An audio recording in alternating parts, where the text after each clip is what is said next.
मुर्गी पहले आई या अंडा। चंदनपुर गांव में ऐसे कई किसान थे जिनके खेतों में कुआं नहीं था और वो पानी के लिए दूसरे किसानों को पैसे दिया करते थे। उन्हीं में से एक था आनंद। ये ले भाई जगदीश, तेरे इस महीने के पैसे। जगदीश पैसे गिन ही रहा था कि उसने बोला, अरे भाई, तू कब तक यूं पैसे देकर पानी खरीदता रहेगा? क्या करूं भाई, मेरे पास अपना खुद का कुआं कहाँ है और कुआं खुदवाने के लिए पैसे भी नहीं हैं। तो तू मेरा कुआं खरीद लेना। वैसे भी मेरा कुआं तेरे खेतों के नजदीक है और मैं इसका ज्यादा इस्तेमाल भी नहीं करता। तू सच में अपना कुआं बेचना चाहता है? हाँ, अगर तुझे खरीदना है तो मुझे 10,000 दे दे और ये कुआं तेरा। 10,000? अब इतने तो बनते ही है ना, तू देख ले। अगर तुझे खरीदना है तो बोल दे, वरना मैं किसी और ग्राहक को ढूंढ लेता हूं। अरे नहीं भाई, नहीं, मैं 1-2 दिन में तुझे पैसे दे दूंगा। ठीक है आनंद। आनंद घर गया और उसने कुआं खरीदने की बात अपनी पत्नी सरिता को बताई। सोच रहा हूं हमारी दोनों बकरियों को बेचकर आनंद को पैसे दे दूं कुएं के लिए। बकरियों को बेचने से अच्छा आप मेरी अंगूठी गिरवी रख दीजिए। अरे नहीं सरिता, ये तेरी माँ की है, मैं ये कैसे ले सकता हूँ? अरे सोना ऐसे वक्त के लिए ही तो बनाते हैं ना, और मैं बेचने को थोड़ी कह रही हूँ। आप गिरवी रख दीजिए, जब पैसे आएंगे तो हम छुड़वा लेंगे। ठीक है। सरिता ने आनंद को अंगूठी दे दी। वो अंगूठी गिरवी रखकर आनंद ने जगदीश को पैसे दे दिए। ठीक है भाई, आज से ये कुआं तेरा हुआ। धन्यवाद भाई। उस दिन आनंद ने खुशी खुशी खेतों में काम किया और शाम में जब वो घर पहुंचा तो उसकी साली नीलिमा घर आई हुई थी। जीजा जी, कैसे हैं आप? बहुत अच्छा हूँ। और तू बता, तू कैसी है नीलिमा? बहुत अच्छी हूँ। जब से दीदी घर से गई हैं, तब से पूरे घर में मेरा ही राज है। क्या बोली तू? कुछ नहीं दीदी, यूं ही मजाक कर रही थी। आई बड़ी मजाक करने वाली। अरे मैं तो भूल ही गई थी, आपका काम हुआ? हाँ, हो गया। आज से वो कुआं हमारा हुआ। अब मैं जितना चाहूं उतना पानी कुएं से निकाल सकता हूँ। अरे वाह जीजा जी, ये तो बहुत खुशी की बात है। इस बात पर तो दीदी को बोलो समोसे बनाने। हाँ, सरिता बना दो ना समोसे। ठीक है, बनाती हूँ। सरिता भी बहुत खुश थी। उसने सबके लिए समोसे बनाए और सबने खुशी खुशी समोसे खाए। अगले दिन आनंद कुएं से पानी लेने गया। हे, रुक जाओ। क्या हुआ भाई? पानी के पैसे दो। किस बात के पैसे? ये कुआं तो मेरा है ना, मैंने कल ही तुमसे ये कुआं खरीदा था। तुमने मुझसे कुआं खरीदा था पर अंदर का पानी नहीं। अगर तुम्हें पानी चाहिए तो पैसे दो। क्या? पर यह तो सरासर धोखा है। अच्छा, अब पंचायत ही तुम्हारा फैसला करेगी। चलो पंचायत। आनंद और जगदीश दोनों मुखिया जी के पास आए और दोनों ने अपनी अपनी बात रख दी। कुछ गांव वाले भी इकट्ठा हो गए थे। आनंद की पत्नी और उसकी साली भी वहां पहुंच चुकी थी। कुआं मैंने आनंद को जरूर बेचा है, पर उसके अंदर का पानी अब भी मेरा है। अगर उसे पानी चाहिए तो मुझे पैसे देने होंगे। ये तो धोखा है मुखिया जी। ये गलत बात है जगदीश, तुम आनंद को धोखा नहीं दे सकते। ये धोखा नहीं है, व्यापार है, व्यापार। मुखिया जी को समझ नहीं आ रहा था कि वो क्या बोले। गांव वाले भी परेशान थे। तभी आनंद की साली नीलिमा सामने आई। जगदीश भैया, आपके बोलने के हिसाब से कुआं आनंद जीजू का है और पानी आपका, बराबर? हाँ, बराबर। तो जगदीश भैया, तो आप अपना सारा पानी कुएं में से ले लीजिए, क्योंकि कुआं तो आनंद जीजू का है ना? क्या? और अगर आप पानी आनंद जीजू के कुएं में ही रखते हैं तो आपको उन्हें किराया देना होगा हर महीने। नीलिमा की चतुराई सुनकर जगदीश के साथ साथ सारे गांव वाले अचंभे थे। जगदीश समझ गया था कि वो फंस चुका है और उसने हार मान ली। ना मुझे वो कुआं चाहिए और ना उसका पानी, वो दोनों तुम ही रखो आनंद। इतना बोलकर जगदीश तमतमाता हुआ वहां से चला गया। वाह चुटकी, तुमने तो कमाल ही कर दिया। धन्यवाद काका। आनंद और सरिता ने भी नीलिमा का धन्यवाद किया और उस दिन से आनंद को कुआं और पानी दोनों मिल गए। इस घटना को अभी कुछ ही दिन बीते थे कि जगदीश आनंद के घर कुछ लोगों के साथ आया। तुम यहाँ क्या कर रहे हो? अरे जो हुआ उसे भूल जाओ। आज मैं यहाँ एक शुभ कार्य के लिए आया हूँ। कैसा शुभ कार्य? ये मेरे साथ जो है वो है पंडित त्यागी जी। ये हमारे राज्य के मशहूर विद्वान हैं। बहुत कीर्ति है इनकी। बड़ा घर, जमीन, जायदाद और भी बहुत कुछ है। ये सब तो ठीक है, पर इन्हें हमसे क्या काम है?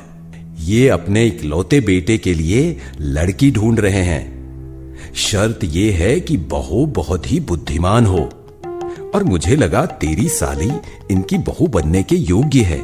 रिश्ते की बात सुनकर आनंद और सरिता के चेहरे पर मुस्कान आ गई, पर नीलिमा समझ चुकी थी कि दाल में कुछ काला है। भला कोई अपनी बेइज्जती के बाद मेरे लिए रिश्ता ला सकता है क्या? ये जरूर मुझसे बदला ले रहा है। खैर, मैं भी नीलिमा हूँ, देख लूंगी। अरे आइए आइए, बैठिए। सरिता, थोड़ा जलपान का इंतजाम करो। सरिता ने मेहमानों को चाय वगैरह दिया और फिर बातचीत शुरू हुई। वैसे तो हमने कई लड़कियां देखी हैं, पर एक भी लड़की इतनी बुद्धिमान नहीं मिली कि जो हमारे बेटे के साथ विवाह के योग्य हो। पर जगदीश ने तुम्हारी साली की बहुत प्रशंसा की है, इसलिए हम यहाँ चले आए। बहुत अच्छी बात है। हम लड़की से बात करना चाहते हैं। नीलिमा सामने आकर बैठ गई। बेटी, तुम्हारे पास दो विकल्प हैं। या तो हमारे 100 सरल प्रश्नों का उत्तर दो, या तो हमारे एक कठिन प्रश्न का उत्तर दो। तुम्हें जो विकल्प पसंद है बता दो। नीलिमा ने थोड़ा सोचा। आप हमसे कठिन प्रश्न पूछिए। नीलिमा का जवाब सुनकर आनंद और सरिता थोड़े घबरा गए। वहीं जगदीश मन ही मन खुश हुआ। अब आएगा मजा। आज सबके सामने इस लड़की का भी मजाक उड़ेगा। मेरा बदला पूरा हो जाएगा। जैसी तुम्हारी इच्छा बेटी। अब तुम्हें हमारे केवल एक कठिन प्रश्न का उत्तर देना होगा। जी। तो हमारा प्रश्न ये है कि पहले मुर्गी आई या अंडा? प्रश्न सुनकर सरिता ने माथा पकड़ लिया। आनंद भी उलझन में था, क्योंकि ये गुत्थी तो अब तक सुलझी ही नहीं थी। शायद ही कोई होगा जिसे पता होगा कि पहले मुर्गी आई या अंडा। पर न जाने क्यों नीलिमा के चेहरे पर मुस्कान थी। उसने तुरंत उत्तर दिया, मुर्गी पहले आई। अच्छा, वो कैसे भला? आपने कहा था कि हमें बस एक ही प्रश्न का उत्तर देना है। ये तो आपका दूसरा प्रश्न हुआ ना ससुर जी? पंडित त्यागी काफी देर तक हंसते रहे। तुम तो सच में बहुत बुद्धिमान हो बेटी। मुझे तुम्हारी जैसी ही बुद्धिमान बहू चाहिए थी। तुम मेरे बेटे के लिए सर्वोत्तम संगिनी हो। आनंद जी, तो ये रिश्ता तय रहा। आपकी साली मेरे घर की बहू बनेगी। ये सुनकर सरिता और आनंद बहुत खुश हुए। अरे सरिता, सबका मुंह मीठा करवाओ। सरिता ने सबको मिठाई खिलाई और नीलिमा मिठाई जगदीश के पास ले गई। लीजिए जगदीश भैया, आपके मंसूबों पर तो पानी फिर गया। कम से कम मिठाई खाकर ही अपना मन बहला लीजिए। जगदीश ने जबरदस्ती मिठाई उठाई और न चाहते हुए भी मुस्कुराते हुए मिठाई खाई। जगदीश जल भुन रहा था। उसके बदले का सपना सपना ही रह गया। कुछ महीनों बाद नीलिमा की शादी पंडित त्यागी के बेटे से हो गई और अब वो अपने बड़े से घर में रानी की तरह रहती थी। अब जब जगदीश उसे देखता था तो वो खुद को कोसता था, पर अब उसमें वो हिम्मत नहीं थी कि वो नीलिमा से अपनी बेइज्जती का बदला ले सके। 2 बार मुंह की जो खा चुका था। नीलिमा थी तो बहुत बुद्धिमान और उसने बुद्धिमानी से अपनी जिंदगी संवार दी। बुढ़िया बनी ज्योतिषी। गांव में सबसे चालाक अगर कोई है तो वो हंसाबेन है। हंसाबेन के बाल उन्होंने धूप में सफेद नहीं किए। हंसाबेन को अच्छे से पता था कब किसका कैसे फायदा उठाना है। एक दिन की बात है, हंसाबेन नदी के रास्ते से गुजर रही थी। तभी उनका ध्यान भीकू पर गया। भीकू नदी में पत्थर फेंक रहा था। क्या हुआ रे भीकू, तू यहाँ क्यों बैठा है? अब क्या बताऊं हंसा दादी, कल ही जेल से छूटा हूं। ये नया इंस्पेक्टर बहुत कड़क है। बोल रहा था अगर उसने अगली बार मुझे चोरी करते हुए पकड़ा तो 3 साल के लिए जेल में डाल देगा। कैसा जमाना आ गया है दादी। अब भला चोर चोरी ना करे तो क्या करे? तेरा भी सही है, लेकिन तू कोई काम क्यों नहीं ढूंढ लेता? कोशिश की थी दादी, पर जहां भी काम करता हूं अपनी इस चोरी की आदत की वजह से कुछ ना कुछ चुरा लेता हूं और फिर लोग मुझे मारकर भगा देते हैं। अरे रे रे रे, बहुत बुरा हुआ तेरे साथ। अब तू क्या करेगा? क्या करूं? अब मेरे पास मरने के सिवा कोई रास्ता नहीं बचा है दादी। अरे रे रे रे, ऐसा कुछ मत बोल। मैं हूं ना, तू मेरे लिए काम कर। सच्ची? आप मुझे काम देंगी? हाँ, और हम दोनों अमीर बन जाएंगे। वो कैसे दादी? हंसाबेन ने भीकू के कान में अपनी योजना बताई। अरे वाह वाह दादी, आप तो कमाल हो। इससे तो हम दोनों का काम हो जाएगा दादी। मैंने कहा था ना। ठीक है, अब जा और कल सुबह अपना भेष बदल कर मेरे घर आ जाना। हाँ हाँ दादी, आ जाऊंगा ना। अगली सुबह हंसाबेन साध्वी की साड़ी पहनकर तैयार बैठी थी। उन्होंने अपनी पुरानी कुछ कौड़ियां निकाल रखी थी।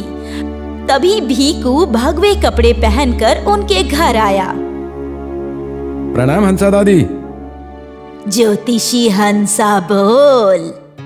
मुझसे भूल हो गई। प्रणाम ज्योतिषी हंसा दादी। आज्ञा दीजिए, मुझे क्या करना है? यहाँ। हंसाबेन ने भीकू के कान में कुछ कहा और भीकू दौड़कर चला गया। कुछ देर बाद भीकू लौटा। मैंने सब कुछ छुपा दिया। वाह, अब आएगा ना मजा। अब क्या करना होगा? कुछ नहीं, इंतजार कर। कुछ घंटों बाद हंसाबेन अपने शिष्य के साथ गांव में घूमने निकली। ये क्या रूप बना लिया है हंसा काकी? अरे अज्ञानी, बहुत महान है ये ज्योतिषी हंसा। ऐसा क्या महान काम किया इन्होंने? अरे अज्ञानी, तू नहीं जानता ज्योतिषी हंसा की शक्तियों के बारे में। बहुत महान है ये। अभी कल ही भारत के प्रधानमंत्री की पसंदीदा पेन खो गई थी। ज्योतिषी हंसा ने अपने कौड़ियों से उस पेन का पता लगाया और आज प्रधानमंत्री उसी पेन से विदेशी डील साइन कर रहे हैं। क्या सच में? तुम भी ना हंसाबेन, लगता है तुम्हारे पास कोई काम धंधा नहीं है, इसीलिए ज्योतिषी बन गई। तुमसे खुद की गई ढूंढी नहीं जाती और तुम प्रधानमंत्री की पेन ढूंढोगी। तभी रमन रोते हुए वहां आया।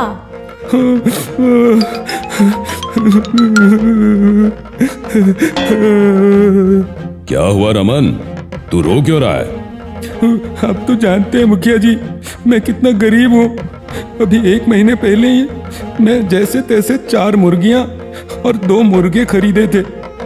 हाँ पता है। आज सुबह उठकर देखा तो सारी मुर्गियाँ और मुर्गे गायब हैं। हैं? ये तो अजीब बात है। गांव में भला मुर्गी चोर कौन हो गया? मुझे तो लगता है किसी ने मेरी मुर्गियों को पकड़कर खा लिया। अरे अरे, रो मत रमन, मैं हूं ना। आपके होने से मुझे क्या, मुझे तो मेरी मुर्गी और मुर्गियां चाहिए। मेरा मतलब है मैं तेरी मुर्गियां ढूंढ सकती हूँ। क्या सच्ची? हाँ, हंसाबेन ने जमीन पर लकड़ी से एक तारा बनाया और फिर अपनी कौड़ियों को फेंका। रमन, तेरी मुर्गियां जिंदा है और सही सलामत है। लगता है तूने सुबह उन्हें खुला छोड़ दिया था। लेकिन अब वो कहाँ है? मेरी कौड़ियां बता रही है कि वो चलते चलते नदी के पास गई है। रमन दौड़ते हुए नदी के पास गया। उसे उसकी सारी मुर्गियां दिखी। वो खुश हो गया और तुरंत उन्हें पकड़कर हंसाबेन के पास लौट आया। धन्यवाद हंसा काकी, आपने मेरी मुर्गियां ढूंढ दी। मैं तो इन्हें जिंदा देखने की उम्मीद ही खो चुका था। अगर कुछ घंटे और बीत जाते ना, तो जंगली कुत्ते तेरी इन मुर्गियों को खा लेते। ज्योतिषी हंसा दादी की जय। इन्हें भूत भविष्य वर्तमान सबका ज्ञान है। आओ आओ और अपनी सारी समस्याओं का समाधान पाओ। ये चमत्कार देखकर गांव वाले टूट पड़े। मेरी तो शादी की अंगूठी चोरी हो गई है हंसा काकी। अगर मेरी पत्नी को पता चला ना, वो मेरा ऐसा हाल करेगी कि अस्पताल वाले भी मेरी मरम्मत नहीं कर पाएंगे। मेरी अंगूठी ढूंढ दो हंसा काकी। अंगूठी तो मिल जाएगी, पर पहले दक्षिणा रखो, 501 रुपये। बस ये लो। किशोर ने भीकू को 501 रुपए दिए और फिर हंसाबेन ने फिर से जमीन पर लकड़ी से तारा बनाया और कौड़ियां फेंकी। दिखी क्या? मेरी अंगूठी दिखी क्या? हाँ हाँ, दिख गई। तुम्हारे बिस्तर के बगल में एक अलमारी है ना? हाँ हाँ, उस अलमारी में सामने ही रखी है। अभी देखता हूँ। किशोर दौड़ते हुए घर गया और अलमारी से अंगूठी लेकर वापस लौटा। वाह हंसाबेन, आप तो महान है। महान ज्योतिषी हंसाबेन की जय। फिर क्या, हंसाबेन के घर के बाहर दरबार लग गया। हंसाबेन हर किसी को उनकी खोई हुई चीजें ढूंढ कर देने लगी और लोग बार बार उन्हें पैसे देने लगे। पर ये बात हंसाबेन की बहन विमला को हजम नहीं हो रही थी। दीदी ने ज्योतिषी कहाँ से सीखी? इन्हें तो ठीक से गणित तक नहीं आती। ज्योतिषी कैसे आएगी? जरूर दाल में कुछ काला है। मुझे सच का पता लगाना ही होगा। विमला बहन हंसाबेन पर नजर रखने लगी और विमला बहन ने देखा कि हंसाबेन भीकू के कान में कुछ बोलती थी और फिर भीकू दौड़ कर जाता था। विमला बहन ने देखा कि भीकू ने मुखिया जी के घर से उनकी घड़ी चुरा ली और फिर उस घड़ी को विमला बहन के घर में छुपा दिया। अच्छा, तो मुझे फंसाना चाहती हो? आज तो मैं आपको सबक सिखा कर ही रहूंगी। विमला बहन ने वो घड़ी उठाई और जब हंसाबेन सो रही थी तो उस घड़ी को उनकी बैठक के नीचे छुपा दिया। अगली सुबह मुखिया जी रोते हुए हंसाबेन के पास आए।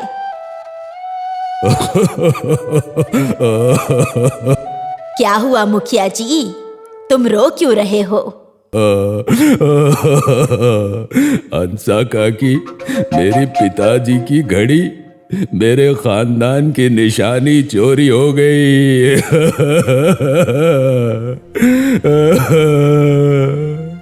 अरे फिक्र मत करो, चाहे चोर जो भी हो उसका पर्दाफाश करके ही रहूंगी। ढूंढिए ढूंढिए हंसा काकी, मेरी घड़ी ढूंढ दीजिए। हंसाबेन ने कौड़ियां फेंकी। तुम्हारा अंदाजा सही था, तुम्हारी घड़ी चोरी ही हुई है। कौन है चोर?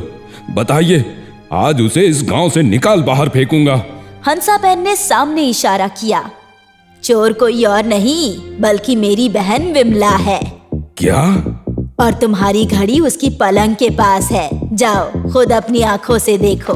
मुखिया जी अपनी खानदानी घड़ी को खोजने लगे। पलंग के पास, अलमारी में, पलंग के नीचे, उन्होंने सारा घर खोज लिया पर उनकी घड़ी उन्हें नहीं मिली। इसीलिए वो हंसाबेन के पास वापस लौटे। मेरी घड़ी वहां नहीं है, आपने गलत बताया और बेफिजूल में ही मैंने विमला काकी पर शक किया। ऐसा कैसे हो सकता है? क्षमा कर दीजिए विमला काकी, हंसा काकी की बातों में आकर मैंने आप पर शक किया। कोई बात नहीं मुखिया जी, वैसे मुझे भी ज्योतिषी विद्या आती है, वो भी दीदी से अच्छी। मैं आपकी घड़ी जरूर ढूंढ निकालूंगी। सच्ची? हाँ, विमला बहन ने जमीन पर पड़ी कौड़ियां उठाई और कुछ गणित किया। आपकी घड़ी तो इसी घर में है। इसी घर में? कहाँ? दीदी जहाँ बैठी है उस बैठक के नीचे। मुखिया जी ने बैठक के नीचे देखा तो उन्हें वहाँ वो घड़ी मिली। तो मतलब दीदी ही चोर है ना? नहीं नहीं, मैंने कोई चोरी नहीं की। अरे ये जरूर विमला की चाल है मुझे फंसाने की। हाँ दीदी, बिल्कुल सही, जैसे आपने चाल चली थी मुझे फंसाने की। विमला बहन ने भीखू की दाढ़ी खींची और गांव वाले दंग रह गए। ये तो भीखू है चोर। हाँ, और ये है चोरों की रानी। हंसा दीदी भीखू को सामान चुराने बोलती थी और खुद ही उसका पता बताकर गांव वालों से पैसे लूट रही थी। क्या? हंसा काकी, हमने आपसे ऐसी उम्मीद नहीं की थी। आपको इसी वक्त गांव छोड़कर जाना होगा। नहीं, ऐसा मत बोलो, जरा मेरी उम्र का तो लिहाज करो। इस उम्र में मैं कहाँ जाऊंगी? मुझे माफ कर दो। मैं वादा करती हूँ कि आगे से ऐसा कुछ नहीं करूंगी। अगर आगे से आपने ऐसा कुछ किया तो मैं धक्के मार कर आपको इस गांव से बाहर निकाल दूंगा। जाने दीजिए मुखिया जी, जैसी भी है पर है तो मेरी बहन ही ना। इसके साथ कुछ बुरा हो मैं भला कैसे देख सकती हूँ। हंसा बहन विमला बहन को मन ही मन कोस रही थी, पर इससे ज्यादा वो कर भी क्या सकती थी। भले ही हंसा बहन आगे चोरी ना करे, पर उनका खुरापाती दिमाग कोई ना कोई नई गड़बड़ जरूर करेगा।